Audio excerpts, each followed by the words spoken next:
शायद इत्तेफाक था, लेकिन सबने कहा चमत्कार है। मेरी दादी ने तो तय कर लिया कि साक्षात परमेश्वर चिड़िया के रूप में मुझे जिंदगी देने आए। मुझे आज भी याद है, जब मैं बच्चा था, एक चिड़िया हर रोज खिड़की से मेरे कमरे में घुस आती और उड़ने लगती। भी मैंने फैसला कर लिया कि मेरी जिंदगी सिर्फ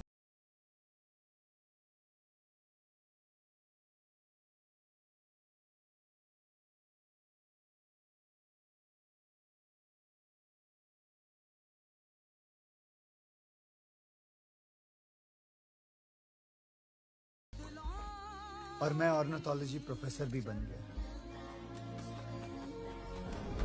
पोन उलगालीरो भुवन मुल्दालीरो नन्नया पुली नंगाल, ये तमिल भाषा का एक बहुत ही पुराना गीत है। अर्थात, ओ पंछी तू सारे जगत पे छाया है, यहां से लेकर स्वर्ग तक धरती और आकाश तुझसे भरे हुए हैं। दुनिया के सारे पक्षियों का वजन मनुष्य के वजन से 100 गुना ज्यादा होता है। आदमी जितना खाते हैं उससे 1000 गुना ज्यादा खाते हैं पक्षी। अगर वो कीड़े नहीं खाएंगे तो यहाँ एक पत्ता तक नहीं बचेगा। लोगों को खाना नहीं मिलेगा, क्योंकि कीड़ों का आंकड़ा पक्षियों से 100 गुना ज्यादा होता है। अगर मनुष्य को जिंदा रहना है तो पक्षियों का जिंदा रहना बहुत जरूरी है। सर, हर साल वेदांत अंकल को आने वाले पक्षियों की गिनती कम हो रही है, ऐसा क्यों सर? पहले हर सुबह चिड़ियों की चहकने की आवाज से जगा करते थे, अब तो शहर से चिड़ियों का नामो निशान ही मिट गया है सर।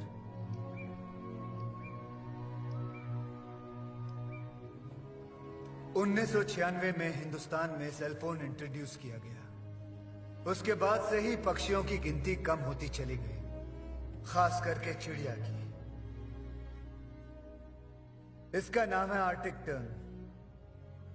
ये 50 ग्राम का एक छोटा सा पक्षी है। हर साल 12,000 किलोमीटर दूर अपने वेड़ंतांगल तक आता है और फिर लौट के चला जाता है। इसके पास मैप या रडार नहीं है। उसके दिमाग में आकाश से दिशा किरणों को पढ़ने की शक्ति है। उससे वो दिशा को पहचान पाता है। ये इस पक्षी की खासियत है। अब हमने सेलफोन टावर से निकलती हुई किरणों को आसमां में भर दिया है।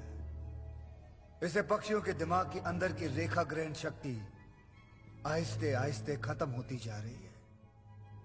वो राह भूल कर खो जाते हैं और उनका विनाश होते जा रहा है। इस रेडिएशन की वजह से पक्षी के अंडे बगैर मांस के कमजोर और नरम हो जाते हैं। पक्षी अंडे सेकने के लिए जैसे ही बैठते हैं तो वो टूट जाते हैं। सच तो यह है कि मानव की भी यही समस्या है। हम के शिकार बनते हैं, कम होती है, बढ़ता है, और इससे ज्यादा डिप्रेशन, स्किज़ोफ्रेनिया, अल्जाइमर, जिससे मानसिक कठिनाइयां बढ़ जाती हैं। सारे सिम्टम्स अब नजर आने लग गए हैं। मिस्टर पक्षीराजन, तो बताइए सॉल्यूशन क्या है? सेलफोन्स किसके लिए इस्तेमाल करते हैं? ज्यादातर फिजूल बातों के लिए। उसे कंट्रोल करेंगे। इतने सेलफोन्स क्यों? इतने टावर्स किस लिए? उसे कम करेंगे। सेलफोन कौन किस चीज के लिए कितना इस्तेमाल कर सकता है, इसके लिए एक कानून होना चाहिए। पागल हो गया है लगता है। आज के हाई फ्रीक्वेंसी सेलफोन टेक्नोलॉजी के बदले दूसरी टेक्नोलॉजी का पता लगाएंगे। तब तक इस देश के 90% सेलफोन टावर्स को हम बंद रखेंगे। Hello, good idea. Sir, please excuse me. Sir, since morning I have called, sir, please.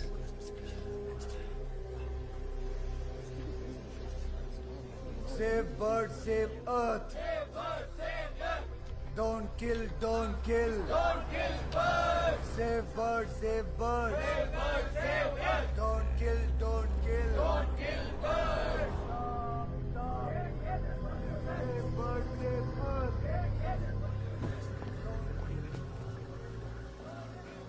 इन लोगों को और कोई काम नहीं है? सूरज उगते ही कुत्ते, बिल्ली, कौवे, चिड़ियों की वकालत करने के लिए मोर्चा खड़ा कर देते हैं। उनको भगाते क्यों नहीं?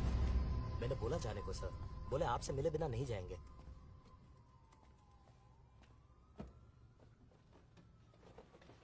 Tell me what's your problem? TRAI permit का फ्रीक्वेंसी रेट क्या है? अब आपके टावर्स में फ्रीक्वेंसी रेट क्या चल रहा है? आसमान में उड़ने वाले पक्षियों का गर्भ में ही नाश कर रहे हैं। Hello mister, listen. हम ट्राई के रेगुलेशंस को स्ट्रिक्टली फॉलो कर रहे हैं। पहले से ही सब्सक्राइबर्स, बाथरूम में नो सिग्नल, लिफ्ट में नो स्काइप, बेसमेंट में नो कनेक्टिविटी। यू नो, पिछले 3 महीने में 2000 सब्सक्राइबर्स ने नेटवर्क बदल दिया, पता है? झूठ मत बोलो। आप लोगों के गंदे कंपटीशन में सब्सक्राइबर्स को पकड़े रखने के लिए फ्रीक्वेंसी को जैसे मर्जी आप लोग बढ़ाते रहते हैं। अब तो वो खतरे के हद से बहुत आगे निकल चुकी है। इस रेडिएशन से पक्षियों की पूरी पीढ़ी विनाश की ओर बढ़ रही है। आपको पता है इसके बारे में?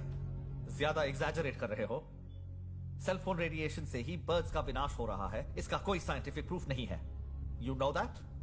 ठीक है, तुम आकर अपने सेलफोन टावर के नीचे 24 घंटे खड़े रह के दिखाओ, मैं साबित कर दूंगा। You get out. Scientific proof मांगा आपने, मैं आपको दे रहा हूं। निकलो अब, जाके मीडिया को लेटर लिखो या धूप में झंडा पकड़कर खड़े रहो। I don't care. Out, get out.